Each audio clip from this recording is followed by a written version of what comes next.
अस्सलाम वालेकुम जी। आज आप लोगों के लिए बना रहे हैं आप ही की रिक्वेस्ट पर।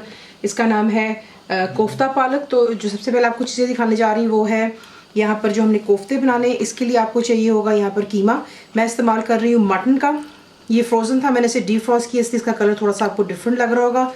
मैं आपको यहाँ पे टिप ये देना चाहूँगी कि जब भी मैं कोफ्ते बनाती हूँ मैं इसमें बेसन, अंडा, ब्रेड ये चीज़ें नहीं इस्तेमाल करती। वो इसलिए क्योंकि जब भी आप कोफ्तों के लिए कीमा लें तो उन्हें कहेगा कि आपको कबाब का कीमा चाहिए, उसमें तो इसमें सेल्फ फैट वो जो है डाल देते हैं, उसकी वजह से बिल्कुल अच्छी सी इसकी बाइंडिंग हो जाती है।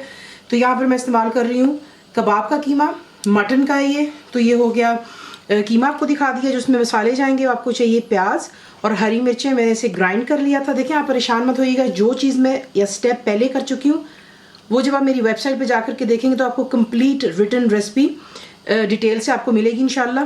तो प्याज और हरी मिर्चें मैंने ग्राइंड कर ली और इसमें जाएगा गरम मसाला पाउडर, लाल मिर्चों का powder, that's red chilli powder, salt यानी कि नमक, अदरक और लहसुन का paste, that's ginger and garlic paste, ज़ीरा पाउडर यानी कि क्यूमन पाउडर हो गया, कोरिएंडर पाउडर ये होता है धनिया पाउडर।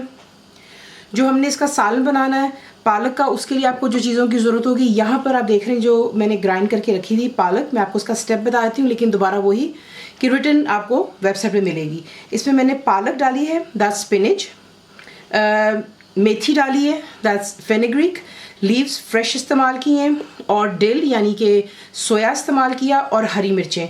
इन्हें मैंने पानी में डाल कर के पहले काटा, वॉश किया और उसके बाद उसको पानी में डालकर बॉईल किया 10 से 15 मिनट के लिए। उसके बाद इसे मैंने ग्राइंड कर दिया था, एक्स्ट्रा पानी मैंने ड्रेन कर दिया। तो ये काम मैं पहले कर चुकी हुई हूँ।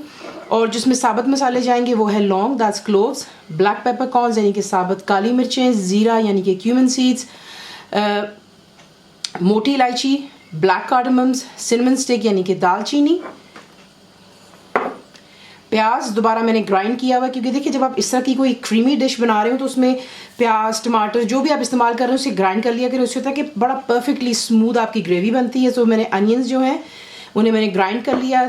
थिक ग्रीक योगर्ट जाएगा यानी कि दही, दूध का इसमें इस्तेमाल है, दैट्स मिल्क, अदरक और लहसुन का paste, ginger garlic paste, coriander powder, धनिया का पाउडर, ज़ीरा पाउडर, दैट्स क्यूमन पाउडर, गरम मसाला पाउडर हो गया, सॉल्ट यानी कि नमक, पिसी हुई लाल मिर्च, दैट्स रेड चिली पाउडर, हल्दी, दैट्स टर्मरिक, हरी मिर्चें इसमें इस्तेमाल करेंगे एंड में गार्निशिंग के लिए। तेल में बनाएंगी मैं आपकी अपनी चॉइस है, आपको दिखाते हैं इसको बनाना कैसे।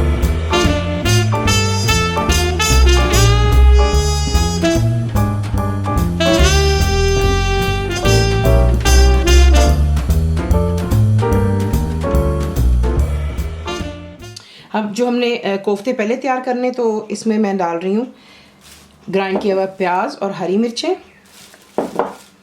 जब आप इसे ग्राइंड करें प्लीज़ पानी बिल्कुल मत इस्तेमाल कीजिएगा, वरना फिर होता है आपसे कोफ्ते हैंडल नहीं होते हैं, काफ़ी दफ़ा कंप्लेन होती है। तो मैंने इसमें बिल्कुल पानी डाला, आप देख लें परफेक्ट है यहाँ पर ये। तो अब इसमें तमाम मसाले जाएंगे जो आपको दिखाए थे।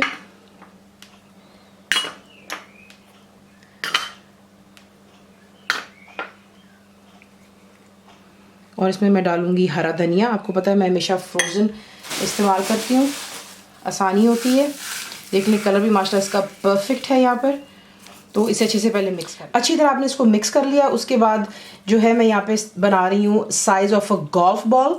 ज़्यादा बड़े अच्छे नहीं लगते, तो ये कि ज़्यादा प्रेशर मत दीजिएगा वरना फिर आपके कोफ्ते हार्ड हो जाते हैं। तो ये कि बिल्कुल हल्के हाथों से आपने इसको जो है यूँ राउंड शेप देनी, और मेक श्योर कीजिए कोई क्रैक्स ना हो।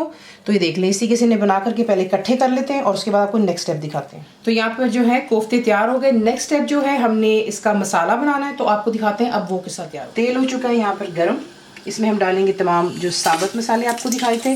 उसमें होता है कि गर्म तेल में जाते ही हमेशा आपको बताया कि जो ड्राई मसाले होते हैं अपना जायका बीच में छोड़ देते हैं। बीच में जाएगा प्याज चला गया, अदरक और लहसुन का पेस्ट बीच में जाएगा।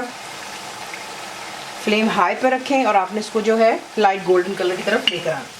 जैसे ही हल्का सा गोल्डन कलर की तरफ आएगा आपने इसमें मसाले डाल देने जो आपको दिखाए थे। धनिया पाउडर चला गया, ज़ीरा पाउडर, हल्दी, नमक, लाल मिर्चें, और बीच में जाएगी दही। आपको बहुत दफ़ा बताया, दोबारा आपको रिमाइंड करा रही हूँ यहाँ पर एज ए टिप के तौर पर कि दही कभी भी ठंडी नहीं ऐड करते हैं, इसलिए वो बीच में जो है फट जाती है, इनके कर्डल हो जाती है। उसे रूम टेम्परेचर पे रखते हैं और उसे आपने फेंट कर डालना होता है। तो यहाँ पर मैं ऐड करूँगी दही और साथ साथ आप तेज़ से इसमें चमचा चलाएंगे। अच्छी तरह मिक्स कर लेने के बाद फ्लेम को फिलहाल हाई पर रखेंगे और इतना पकाएंगे कि दही का पानी यहाँ पर दोबारा खुश्क हो जाए और तेल या घी इसमें भी आप इसको बना रहे हैं वो सरफेस पर आ जाए। तेल सरफेस पर आ गया, इसमें आप ऐड करेंगे पानी डालकर आपने इसको वेट करना है कि इस पर बॉइलिंग स्टार्ट हो जाए और फिर मैं आपको नेक्स्ट दिखाती हूँ। अब इसमें बॉइलिंग स्टार्ट हो गई है, इसमें आप ऐड करेंगे कोफ्तों को। एक दूसरे के ऊपर प्लीज़ ओवरलैप मत कीजिएगा और पहले कोफ्तों को ऐड कर लें और फिर आपको बता। कोफ्ते बीच में डालने के बाद में प्लीज़ ये गलती मत कीजिएगा कि आप चमचे से इसको हिलाएंगे, उससे ये होगा कि ये टूट सकते हैं, ऑब्वियसली कच्चा है अभी। तो आप क्या करेंगे, साइड से हैंडल उठा करके आपने इसको यूँ हल्का सा यूँ करना है, ये देखें। तो ये आराम से जो है मिक्सअप हो जाते हैं। और यहाँ पर ला करके आपने करना कुछ यूँ है कि मीडियम और हाई के दरमियान में आप फ्लेम रखेंगे, कवर इसे करेंगे और इसे जितना भी हमने पानी डाला है वो ड्राई हो जाने दें और तेल सरफेस पर आ जाए। फिर उसके बाद जो है बाकी की चीज़ इसमें ऐड करें। तेल सरफेस पर आ गया और बिल्कुल थोड़ा सा इसमें पानी रह गया है, जो आप बबलिंग देख रहे हैं वो दही वगैरह है बीच में। अब यहाँ पर ला करके आप ऐड करेंगे जो कि आपको मिक्सचर बताया है पालक और तमाम चीज़ों का, और इससे पहले बीच में ऐड करके अच्छे से मिक्स कर दें। बीच में पालक वगैरह डालकर अच्छे से आपने मिक्स कर लिया। उसके बाद इसमें आप ऐड करेंगे जो कि आपको दूध दिखाया था, दोबारा मिक्स कर लें, फ्लेम हाई पे रखें। जैसे इसमें बॉइलिंग स्टार्ट होगी आप इसे कवर करेंगे और मीडियम टू हाई फ्लेम पर रखकर इतना कुक आपने करना है इसको कि गाढ़ापन आपकी अपनी चॉइस पर होगा कि अगर आप इसको गाढ़ा पसंद करते हैं तो फिर ज़्यादा ड्राई करेंगे और अगर दरमियाना रखना चाहेंगे तो फिर वो आप उसको खुद ही कर सकते हैं। क्योंकि मैं एक्चुअली पसंद हमारे घर में पसंद किया था थोड़ा सा गाढ़ा, क्योंकि आप इसको चावलों के साथ में भी खा सकते हैं, ब्राउन राइस यानी कि जो तड़के वाले चावल होते हैं, या फिर पराठों के साथ और रोटी के साथ भी इसका बहुत मज़ा आता है। तो ये कि जैसा मैंने आपको बताया कि अब फ्लेम हाई पर कर लें इसको, जैसे इसमें जोश आएगा कवर कर लें और इतना को कर लें कि ये जो थोड़ा गाढ़ा हो। तो यहाँ पर ये परफेक्टली तैयार हो चुका हुआ है। इस पर अब आप ऐड करेंगे जो कि है गरम मसाला पाउडर, बीच में आप डालेंगे चंद हरी मिर्चें, मिक्स कर लें और इसे डिश आउट। तो ये रहा आपका पालक और कोफ्तों का सालन। इसके साथ में आप गर्मा गर्म चावल सर्व कीजिएगा, पराठे हो जाएं, जो आपको पसंद है। कंप्लीट रिटन रेसिपी के लिए आप जाएंगे मेरी वेबसाइट पे which is cooked with faiza.net पर। बनाइए, आपको कैसा लगा। Thank you for watching the video.